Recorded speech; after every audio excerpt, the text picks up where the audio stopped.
Hello, welcome to Tour Overland. I'm Dan, and today I wanted to talk a bit more about the rooftop tent we've got on top of our Discovery 4.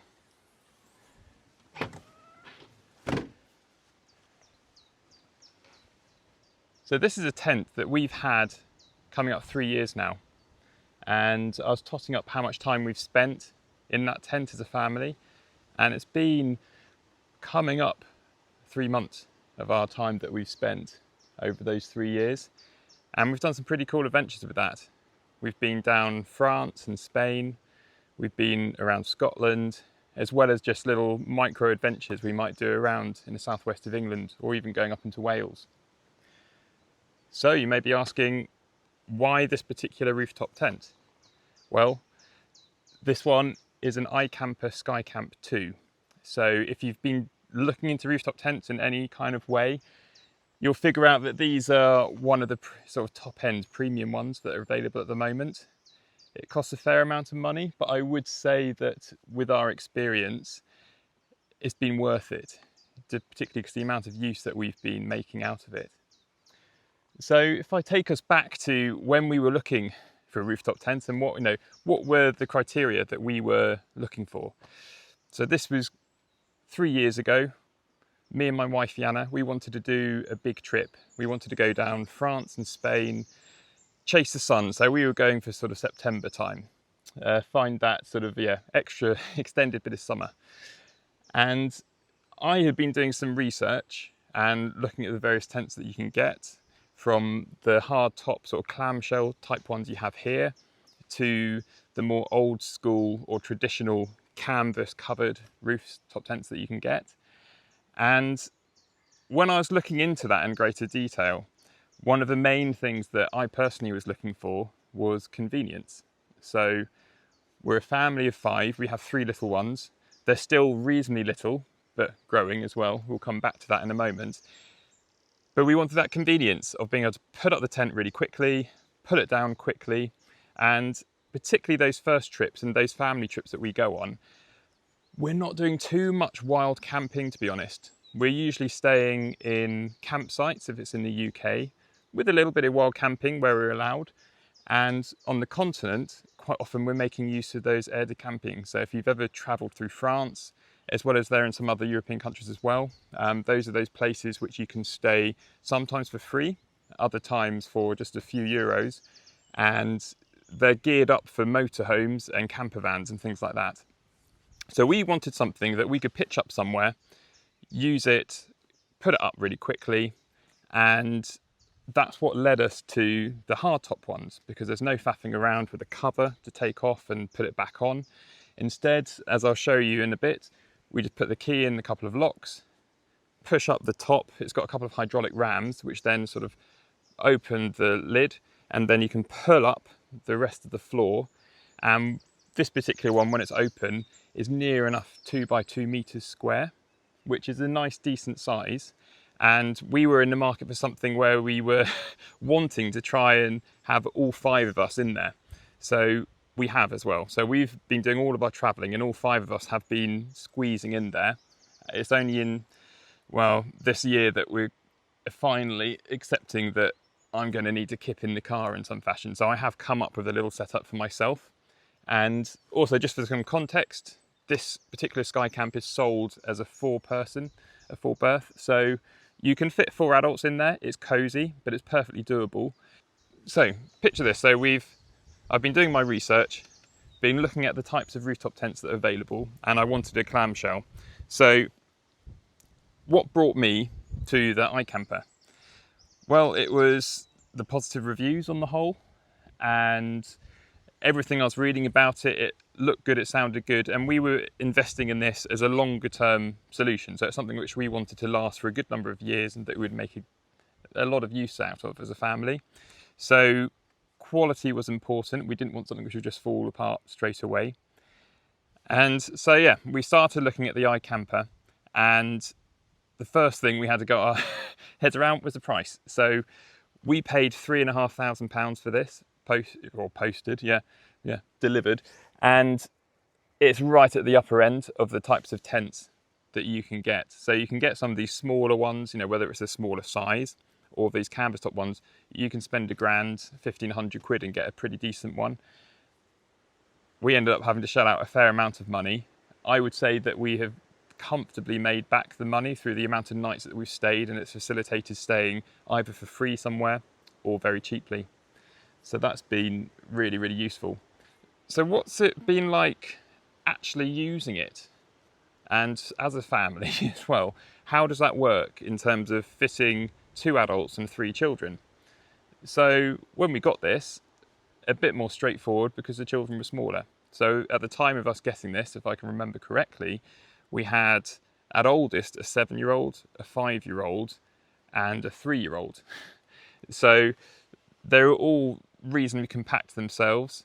And it was through a combination of trial and error, just those sort of trial nights, first getting used to it, that we figured out a particular combination which seemed to work for us in terms of how we laid each other out.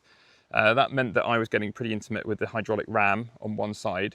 Perhaps not the most comfortable in the world, but I was able to get over that, and it was, you know, perfectly fine to live with. And what's the reality like with actually putting it up and packing it down? So we've been really impressed with this. It's one of these things where we can open it and get the tent ready within half a minute, typically. The thing which takes a bit longer is the bedding. So another example of having a hardtop one like this is we are packing in typically a duvet and a bed sheet. So we have some basic bedding inside there already. So when I've made the tent, that's when I'd go inside, and making the bed, that's what takes the longest time. But also, I think one important metric for me, at least anyway, is the enjoyment side and things like that. So I don't know about you guys, but quite often when you go camping, sometimes the real pain in the backside is the putting up or pulling down of the tent. You know, particularly those, if it's a not particularly modern design, quite complex, poles are broken.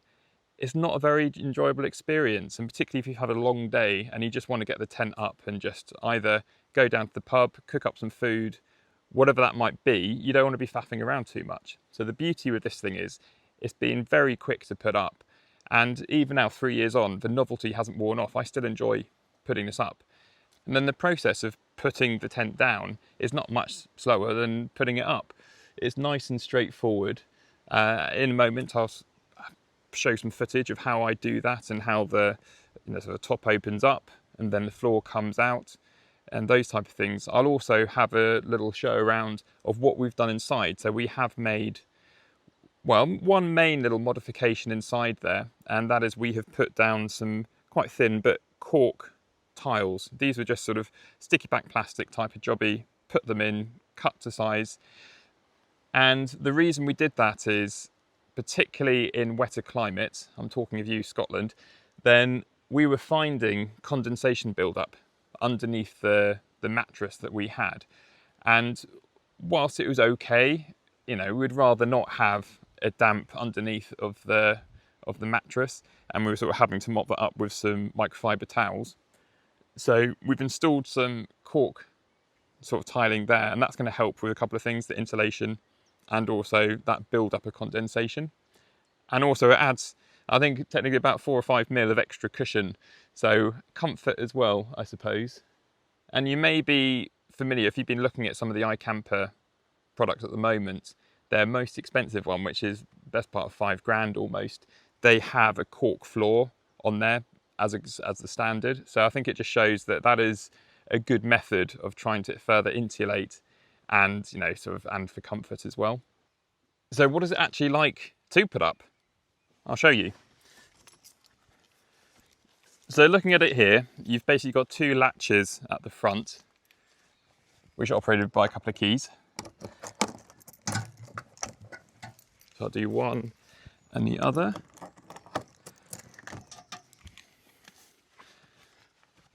And next I'm going to climb up and I'm going to just lift up this bit here. So now, that's not me, the hydraulic rams are taking over. I've got a bit of Velcro I just need to undo with the ladder. So I'll just pull that down. You can take this cover at the bottom off. I think for the sake of this, I'm just going to leave it on. And then here, the way it's a telescopic ladder, you sort of adjust, and you basically want to be getting that as level as possible. So that's basically as simple as that in terms of getting the main structure up. Next things we're going to do, I'm going to just undo the flies to the main one, and then as I climb in, I'm going to disappear for a little moment, and I'm looking for a couple of poles. So these are for the rain fly here. So just a little bit there. Got the other one. And I'll put that in as well. And that's basically it in terms of the main structure of the tent. We're now up. So now it's just a question of what you want to do in terms of how many windows you want open. So I'm just going to put up the flap of the front door. And then also, just to help with some light, we've got a skylight. So I'm just unzipping that one now and sort of get that ready. And we also have 2 side windows. So at the moment, we can only really put up, well, at least we can put the rain fly up for the back one. And the reason we can't do the front one is because of the way I've currently mounted our big light bar. So if I wanted to, I would need to reposition that. And then, there we go. So that was not me going in any great hurry, to be honest. I was just putting it up as I normally would. There are a couple other little details like here. So this is just to clip on for the rain fly.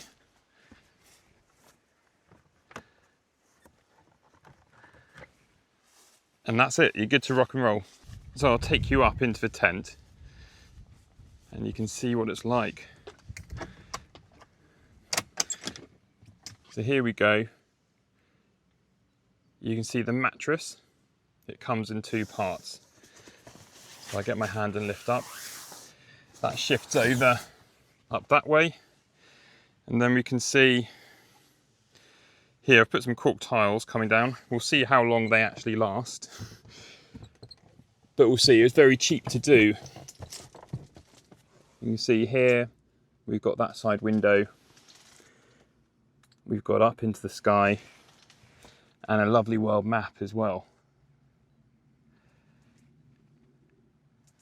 And one thing actually, for those who do have an iKamper Skycamp tent, and you're wondering how can you pack bedding down. So obviously I've not actually got a duvet or sleeping bags in here at the moment, but the main thing you need to be aware of is if we're looking the stitching here of this line, you want all the bedding to be shoved over on that side. So it's kind of pushed into this side of the hardtop, and obviously trying to flatten it down as much as possible.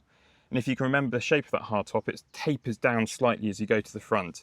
So you want to be having the slightly bulkiest element of any bedding to be over in this corner, and mindful of there. And also another little consideration, the hydraulic ram obviously lives down here, so you don't want it to intrude there. So you want to be keeping just shy there. So a little bit of playing around and experimentation, you can find out exactly how much you can pack. So would I recommend the iKamper Skycamp? Yeah, I absolutely would. We're not affiliated or connected with them in any way, but the 3 years that we've had with it, we've loved it. We've got no plans to get rid of it, and we can't actually think of anything which would work as a replacement beyond getting the newer model. And to be honest, it's not worth it. This is still holding up really well. And I think the fact that we're now keeping Yana, the wife, and the kids up in there, and I'll be sleeping inside the disco, that's going to last us, well, for the rest of the childhood of our kids. So that's really exciting. Really excited for all the trips that we're going to do. And yeah, one thing as well, a leaving note in terms of this, and a rooftop tent in general, it's not specific to this one, is how much fun it is just going up and down. It's basically like a little tree house that you have just on wheels. You can just take it anywhere. And the fact that you're a couple meters up, it's just really fun. It's really fun. Anyway, I hope you enjoyed this video and found it informative. And if you have any questions about rooftop tents in general, or the iKamper in particular, then please do ask, because we're very well versed in what this one's been like. Anyway, thanks for tuning in again. I must admit, I was quite overwhelmed with the really lovely messages and reaction to my first ever YouTube post, because you just never know what's going to happen. I thought it might just go completely into the ether, but it's really lovely to see that it seems to have connected with a lot of you Land Rover Discovery owners and just sharing our passion for these. I think as the channel grows and the other video content that I have ideas for, then obviously the Disco 4 is going to be pretty centric to that, but there's also other aspects of tour overland, whether it be the camping side of things, the travel element, what it's like traveling and overlanding with the family, the packing the vehicle, to meeting other amazing people who are doing exciting, interesting things traveling around. There's just so many things which I'm excited to make videos and content for. So I'm really pleased that you guys are joining me for that. Anyway, thanks again and see you soon. Cheers.